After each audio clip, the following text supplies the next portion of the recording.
All right, well, on the list, we're also adding a cargo box and a hall elevator. But here's what I want to show you. Getting up to that is very difficult. I mean, you can stand on the doors down here, but this is something that is great for just about any Jeep, and that is a hinge doorstep.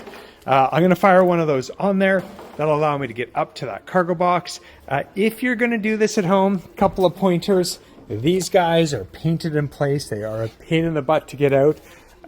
Put your Torx bit in there, give it a couple of hammers to make sure it's seated correctly. I suggest putting an impact on it just to not necessarily get it out, but just to give it a lot of vibrations and hits to try and break that paint loose, and then carefully use a breaker bar, because if you strip out those torque bolts, you're not going to be a happy camper. Stay tuned, I'll show you what it's like when it's done.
All right, there you have it. We have the body armor hinge steps for the Wrangler and the Gladiator installed. You can put them on the front too. If you had lights, say you needed on the front that you had to take the covers off, works great for that. We don't have that, so this one here is just good for getting up top. Grab onto the side hinges. I'm not light, and that holds me no problem.